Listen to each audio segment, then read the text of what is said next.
Hello, everybody, and welcome to the Steps podcast. I'm Lou, and I am delighted to be hosting this podcast. This is a space where we share our experiences and reflections of entering into the Steps process. Steps, if you don't know, is a 12-week journey towards freedom, which is based on the well-known 12-step process, and this one is centered on the Christian faith. We often assume that 12-step programs are only for people with obvious addictions such as drugs and alcohol, but here we reveal how using these 12 steps can bring about profound hope and change at a personal level, no matter what addiction, behaviour or thought pattern is holding us back. Every episode, we share and reflect on the raw and unfiltered personal journeys of three participants, Jamie, Lars and me, Lou. We share how we began, grew and are still very much growing in this journey towards inner peace and freedom. In this episode, we are talking about what it looks like to be at step 2, which is we came to believe that a power greater than ourselves could restore us to sanity. So, step 2. Jamie, how did you feel being at step 2? I have to admit, I liked the word sanity. It really gripped me. And even in preparing for this episode, I went back on some old journals. And when I looked at what I wrote, I could clearly see the insanity of how I'd repeat exactly the same cycle of thoughts and actions and behavior again and again and again. And that none of these patterns of thought and behavior were actually producing any real lasting authentic serenity. So I love the thought that, yeah, you're going to restore me to sanity because there's something insane. And step 2 confronted me with my insanity. And it also invited some options and some choices that at step 2, I could think, okay, I can deal with my over responsibility the way I've always dealt with it. Or I can invite God to show me a new way, another way. So it kind of created anticipation, and expectation, and an openness for something different. So it sounded like you were quite excited by the prospect. I was, and I think actually, Lars, I think you set up the excitement when I first did the Steps course, and you said just put aside all your old ways of thinking, your old expectations of what God might say and how this is going to work, and be open to a new way. I liked that anticipation. I found it, exciting that there's going to be something fresh and new. That's really funny because I felt completely the opposite. I just felt really nervous about it because I was trying to be the good girl and I wanted to do the process well. But I was actually full of doubt, but I felt guilty about the doubt that I felt. So I felt really nervous about entering into step 2. So it's funny that you felt the opposite. It just shows the range of emotions and feelings that people can go in with. Lars, how about you? How did you feel being at step 2? Well, very different from Jamie, that's for sure. I guess he's the saint amongst us, the saint. So I was at first, I felt a bit insulted by the whole sentence, because I would say, well, I did admit at the time I do have my problems; they are quite big, and the rest of it. But to kind of indicate that it was some sort of insanity going on in my life, I was a bit like, that's not all right. So that was actually my initial response when I bumped into the formulation of the steps.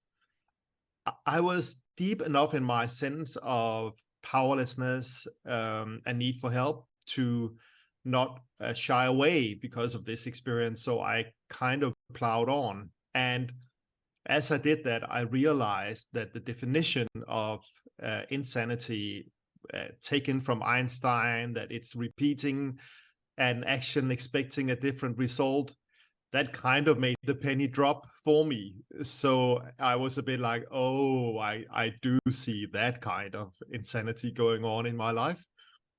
So And that turned me into a more like what Jamie expressed, a sense of hope and even excitement, because I could see that with my whole way of relating to myself and trying to paint a better picture of myself in terms of how other people would look at me, that had become my fix.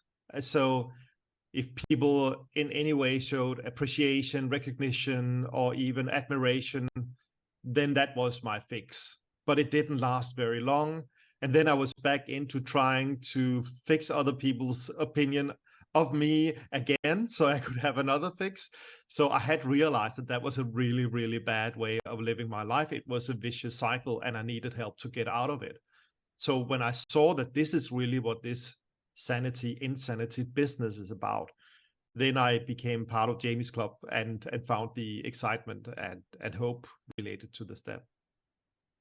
I guess depending on what you're working on, that will impact the perspective that kind of we have going into it. So you were saying, Lars, that you were quite offended by the concept of insanity. And if I'm not mistaken, you were working on pride, which kind of, you can see the two are connected. And I've been working on fear of rejection. And I think deep down, I was worried that if I trusted in a God, what if he rejected me as well? So I came from that mindset. Jamie, remind us what you've been working on. Well, I was working on over responsibility, and some of it's kind of a offspring, like judgment without mercy. So actually being told you're insane and this is insanity would actually fit the issue as well, because there you go. The reason why it's not working, the reason why you struggle, the reason why you walk on eggshells is because you're insane in this area. So yeah, there was that excitement, there's fresh thoughts coming, but it was also the sense of maybe the phrase just reaffirmed the fact, oh wow, I am ultimately responsible. So that's an interesting thing, that's why you need a power that's greater to break into the thought process, because the steps themselves, if you're not careful, can be a hiding place for the dysfunction, unless a power that's greater, who sees everything, comes inside and says, actually, maybe some of your delight of it, you being called insane, is because you love the thought that you're ultimately responsible, and that if you could just be fixed, you could control the world. That is just so true. That's definitely been my personal experience too, that it is a risk that you can hide in this process, that you can use it as a way of cover up, also just as a way of saying, well, I am working on myself, so everything is all right. So I can kind of do a surface way of going through the steps without really doing it. So I totally recognize what you say, Jamie, about the need for the higher power as something extraordinary becoming part of this process. Give us an example what you mean by that, Lars. Well, so an example would be, and I've heard that actually, I don't think I have a personal example that I can think of now, but I have been sitting, of course, in many groups, and I've had people sitting in groups and starting to express pride in that they were in this process. And as they were talking about that, I realized, well, you do feel a sense of relief that you are able to say to yourself and to others, I am working on my stuff. But as I listened to the reflection, I realized you're not really working on your stuff. You are creating a hiding place, a safe space where you can actually just move on with whatever behavior you have, because you can say, I'm doing something about it without really doing it. Yeah. Yeah, that's a I can imagine that's a common thing. So if we're in that place, how do we recognize it in ourselves? Because I'm now wondering, oh, have I done that? Well, I think we probably all have to some degree at some point. That would be very normal, I think. For me, the wake-up call is when I listen to the others in the group, actually, which is also why it's one of the reasons why we need to be with others in this process. Because as I hear others really go deep, really allowing themselves to be confronted with the reality of what it does to themselves and to others, whatever they're working on, and how much it actually damages their lives and they lose out because of it. When I listen to that, that's a wake-up call. And I realize, oh, I need to take this seriously.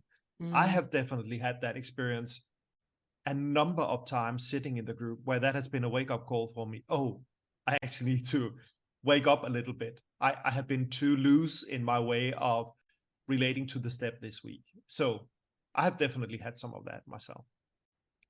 I definitely found sharing about step 2 in a group setting quite challenging, actually, because I've been to church all my life and I felt like verbalizing some of my doubts was really vulnerable. And I felt almost like I was being kind of like betraying God by saying, actually, I don't feel like he's really helped me with my fear of rejection so far. So how do I know that he's really going to help me this time? And it was a real, like, I had to make it. Well, I say I had to make a decision to just be honest, but probably the first time I worked on steps, I was a bit filtered because I just felt this almost shame about admitting my doubts, especially in a group of other people. So, Jamie, what kind of experiences and emotions did you have as you were working on step 2? I think the reality was that as a person, I'm really highly self-aware. So my issue, my behavior, its roots weren't in the fact of a lack of understanding or clarity. I looked back at an old journal from 2016, so that's 4 years before I started on a steps course. I'm really clear about over responsibility. I'm really clear about the dysfunctional nature of it. I'm really clear that I'm over responsible because I've got a goal. I want to please someone or placate someone or appease or impress someone, or I'm trying to perform for an accolade. I was really clear of why I walked on eggshells or why I over apologized. But it was like, yeah, I could be clear in my head and clear with really good truths, but it wasn't affecting me on a behavior level. That when I felt pain, when I felt vulnerability, I would just repeat the same cycle of over apologizing, going small, appeasing and pleasing. And it wasn't until I experienced verbalizing those things in the context of community that I began to see a real shift in my outlook and behavior and the way I was seeing things, that as I listened to other people reflect on their own experience, I was receiving illumination, revelation, and fresh insights. I remember the time listening to a lady share about the Serenity Prayer and her sudden understanding that serenity means accepting the things you can't change. It was a huge wake-up call because I suddenly realized I don't accept the things I can't change. I work on myself. I'm diligent and disciplined. I'm like you were saying, Lou, I try to be good. I try to grit my teeth and do it really, really well. I'm diligent and disciplined, overly functioning to try and change things. I don't accept the things I can't change.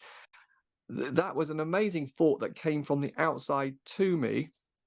Just chatting to Lars as a coach, as a mentor in the course, reflecting on my own story, hearing him reflect on his story, gaining insights through getting feedback. So I found the real power of restoration was in the gift of people.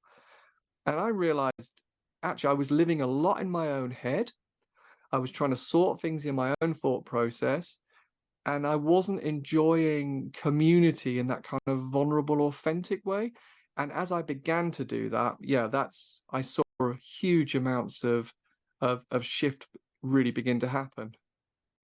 Well, we can have so many interactions day to day where where we just don't really see each other.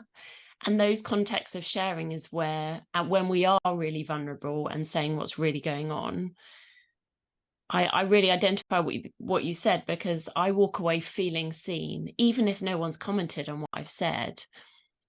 I've known that people have listened and thanked me for sharing, and I really agree. I found that really powerful. I think when I reflect on my experience in step 2, I think I just still I felt really angry. I identify with what you said, Jamie, about over responsibility. And I think I was so exhausted by life and trying to appease people and do the right thing and be a good girl that I came to step 2. And like I said a bit before, I just felt like, God, I've been trying to get over this for ages. Where have you been? And why should I trust you now?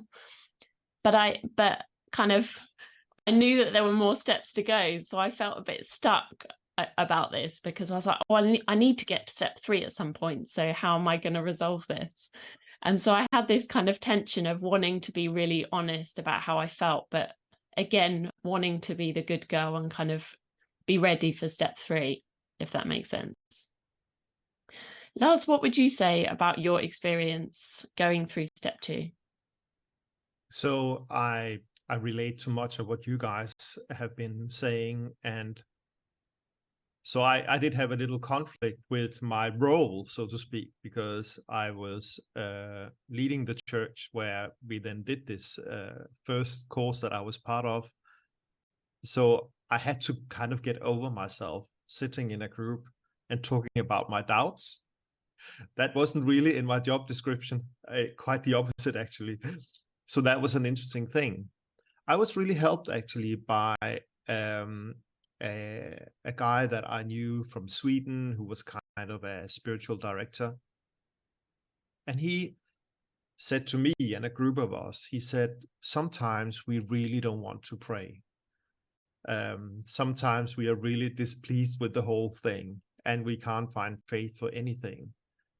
And he said, when that happens, the best prayer is to say to God, God, I don't want to pray.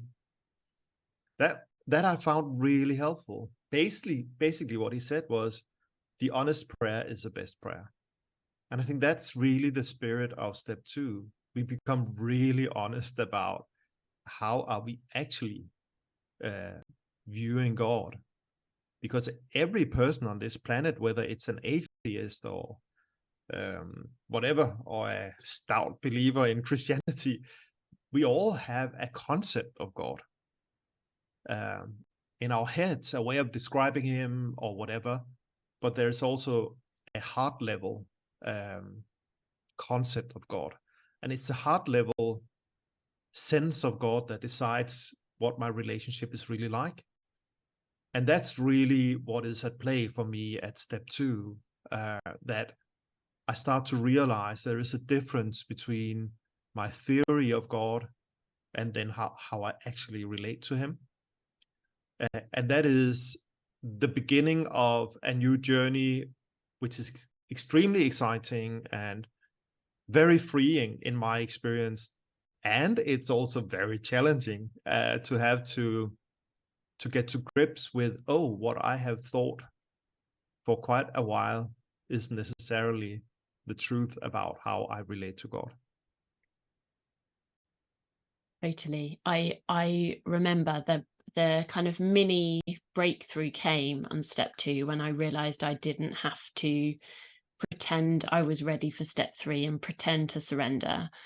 And actually what I prayed was, God, help me to want to surrender, and help, like, even in spite of my doubts, help me, rather than putting on this brave face and be like, oh yeah, I trust you, I'm ready to go to step 3. Because I didn't really felt ready. I still felt like I was kind of crawling along with this kind of exterior persona that I was just doing all the right things. And I love what you quoted about kind of the best prayer is the honest prayer. And it does take real bravery to get to that point, doesn't it? I look back and it felt like a really brave choice, but also a really freeing one. Jamie, how did you feel at the end of step 2? How ready were you for step 3? I think I'd understood for a long time that if I was going to be really free and restored to sanity, I would have to let go of what made me feel safe. So the thought of surrendering over responsibility didn't make me feel good at all. but nervous. Or what would I do with those feelings? One of the things that really helped me was, I think someone said that the goal isn't to have a feeling of surrender, and it's not actually to have an experience of a kind of line in the sand moment where you say, from this moment onwards, I will never be over responsible again. But rather it was, God, would you teach me today what it practically looks like to trust that you know better than me? So I would say, as I left step 2 and went into step 3, I wasn't feeling, wow, I'm ready for surrender. But I remember Lars saying, you can pray, God, make me willing to be willing to surrender. So there was an acknowledgement that I can't, that if I'm honest, I don't really want to. So I'm going to need a power that's greater than me to enable me to surrender. And the interesting thing I began to notice was, without necessarily having a big, dramatic, surrendering moment, I began to see the fruit of surrender springing up. So I would suddenly find a new reaction, or a new confidence, or a new boldness, or a new kind of willingness to be clear and kind in communication and speak the truth. But what's really interesting is that the fruit of surrender and the fruit of freedom didn't make me feel less vulnerable. That when I found myself being clear and kind and speaking the truth and not being silent and shrinking, I would still have this feeling of, oh, I feel so vulnerable. And I so want to jump on the cycle of how I numbed my vulnerability and pain in the past. And in those moments, it would be like, wow, there's the fruit. I've been clear and kind. Here's the fruit. I've not overly apologized. That's amazing. And that's wonderful. That's a real gift. But I still need help, God, because I don't want to get back on that cycle of ruminating and analysis and walking on eggshells. And it's that thing of, oh, there's help available. And surrender just looks like, God, enable me to trust you and take the next step the next day, that when I'm in the next context where I want to shrink back and be overly responsible and do the dysfunctional stuff, that in that moment I can choose to trust you and walk in the freedom of a brand new behavior. Mm-hmm. Yeah, that makes sense. Lars, how about you? How ready were you for step 3? It's a good question. And to be honest, I don't really know. What I do know is that my concept of surrendering was under reconstruction, so to speak. Because in my mind, at that time, historically, surrendering was in a way leaning out of my life to something else. In this process, it became something different. It became more about, in a way, leaning into my life, but inviting God into that process. So it was, to me, an extension of what surrendering really is. And I do believe that there are moments where surrendering in a spiritual context is really going from darkness to light, and there are huge life-transforming changes happening with that. And that's amazing when that happens. And there is also this sort of surrendering where it's more in the thousands, small decisions. It's everyday life. It's inviting God into the bits and the bobs of life, and into this very process where I'm doing the long, slow